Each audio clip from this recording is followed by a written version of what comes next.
We're talking about the city of Carthage, which flourishes from very roughly its 9th dates, century, Tom. up 9th century, up to the 2nd century. So it becomes BC. one of the great superpowers of the Mediterranean, this maritime power, sort of very mercantile. And the thing about it, so that going back to that reading, Carthage going up in flames, one of the things anyway that gives it this enduring glamour and mystery is that almost everything is destroyed. Now, you said last time that there are some stones and stuff left in Tunis, which is the site pretty much on the site of Carthage. But all its library is destroyed. Everything written by the Carthaginians. They're given away to a people in Libya, famous horsemen called Numidians. The story goes that they give it away. The one collection of books that the Romans do keep is a 28-volume treatise on agriculture. Because as we will see, but apparently the Carthaginians were tremendous agronomists. Right. And as you say, there's this story that it gets sown with salt. The ruins get sown with salt. This isn't actually true. It actually got invented in 1920. Oh, and it's now been repeated over and over again. Right. But that's not. But and there are kind of places. So we talked about the Tophet, the place where they did the child sacrifices in the previous episode, and that kind of got buried beneath kind of the rubble of the city, which the Romans used as filler for new settlements. So there are fragments of it, but there's not a huge amount. And so there's always a risk that you have to try and stop seeing it through Roman and perhaps particularly Greek eyes, because the Greeks did kind of respect Carthage as almost being on a level with the Greeks themselves, and there was no higher source of praise. So Aristotle, for instance, he has a list of all the various constitutions of cities, and Carthage is the only non-Greek city to be included in that. And he actually rates Carthage very highly. He says, he ranks it with Sparta and Crete as one of the top 3 constitutions in the world. So it is possible, there are kind of positive takes as well. But of course, it's really important to emphasize that Carthage is not just a kind of ersatz Greek city. It's Phoenician. Yeah, because you talked about that in the last episode. So the Phoenicians, who are these people from modern-day Lebanon, Tyre and Sidon, you think they did exist. Some historians kind of think they're invented, but you and other historians think that there was a kind of commonality of identity among those Lebanese people. And that still matters in Carthage. They're still very conscious of themselves as descended in the same way that Americans would look to Great Britain. Same kind of relationship, Tom? Maybe you'd boast about coming over with the Mayflower. So you think about the most famous Carthaginian of all is Hannibal, who leads an army against the Romans, elephants over the Alps. That literally means the grace of Baal. So Baal is, the Lord. So the grace of the Lord. That is one of really only a handful of names that the Carthaginian elite seem to have used and which derive from Tyre. And it makes it very, very annoying because there are multiple people called Hannibal. The same name. Right. There are waves upon waves of Hannos who appear throughout Carthaginian history. So we'll have to try and negotiate that. And quick... are we going to get more child sacrifice in today's episode? No, we're not. But listeners can be reassured that the very final section of this series, there's some sensational torture. Okay, to look forward brilliant. to. So we love all kinds a bit of atrocities. sensational torture. So should we go through the sweep of Carthage's history? I think I would love nothing more, Tom. Good. So again, we talked about this in the previous episode. The traditional date of Carthage's founding is 814, and it's absolutely not implausible.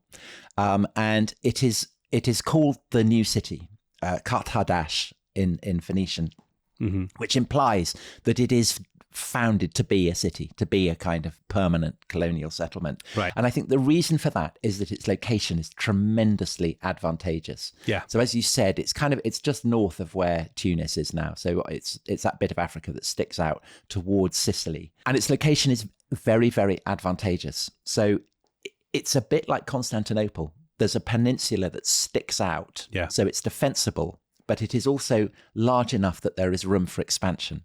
Believe, Tom, you can get a light rail now that goes along the peninsula, and all the stops are called kind of... Oh, that's so romantic. I've never actually been. Have you not?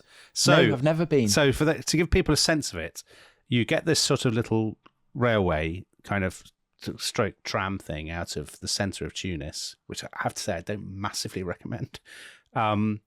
And every now and again you get off. The various stops, they'll say, brilliant Carthaginian site here.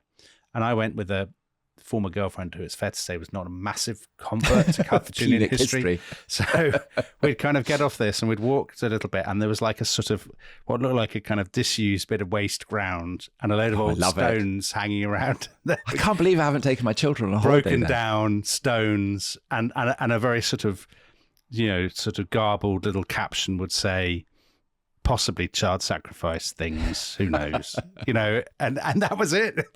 It was a bit, I wouldn't say I was held in massively high regard by my traveling companion during that holiday. I know, but Dominic, imagine that you were back there in the 8th century. Well, that was what I was saying. Its founding. Tom, that was what I was saying. And you've got the Acropolis in front of you. So this was called the Byrsa, which in Greek means oxhide. And so they had this story that Dido, when she landed, she was allowed by the local king to have as much space as could be covered by an oxhide. And so she cuts it into tiny slices and puts it around the Byrsa. I think I've heard that story about 20 different cities. And it's definitely not true, because actually right. the name derives from an Akkadian word for fortress. So, all right. But it's a nice story. And of course it has harbours, spectacular harbours. And this is really why they settle it. But the other thing is that it's perfectly situated to dominate two alternative trade routes. So one, obviously, from Phoenicia in the east, right the way up to Spain in the west, but also just as crucially north-south. So you've got Sicily, very accessible, just across the sea. And then, of course, you've got Italy. So Carthage is perfectly placed to control all this kind of trade. And as a result of this, it grows very fast. And so archaeologists looking at all these fascinating sites that you visited with your girlfriend estimate that probably within a century of its founding, there may be 30, 40,000 people.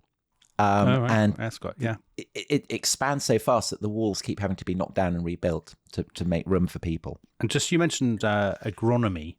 So the sort of hinterland is very fertile. And actually you see that today in Tunisia. It's not, people probably haven't been to North Africa think, oh, it's probably all desert. It's absolutely not. It's kind of olive groves and lovely fields and all that kind of thing. Yes, and it actually takes time for the Carthaginians to develop this, because to begin with, I think they definitely remain a trading power. They're not kind of particularly expanding into the hinterland, because there are tribes there. I mean, there are kind of all people there. Bedouin, surely, or Berbers or something. No, they're Berbers, yeah. Libyans, they're called. Or the Numidians, who we also mentioned.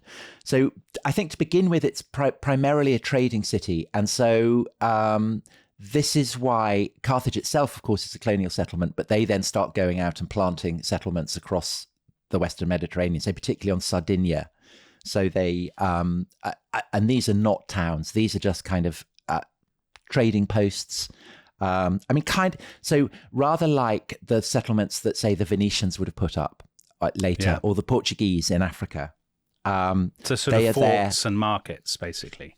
Yes, and as with the Portuguese settlements, there's a kind of underpinning of violence. So it's kind of bad news for the locals, really. Right. And so by the 6th century, because difficult to know much about how the details of Carthaginian history at this point, but it's clear that by the 6th century, Carthage is no longer colonial relative to Phoenicia. And in part, that's because back in Phoenicia, the Babylonians have conquered Tyre. So there's been a long 13-year siege. Nebuchadnezzar takes control of it, the guy who will go on to conquer Jerusalem.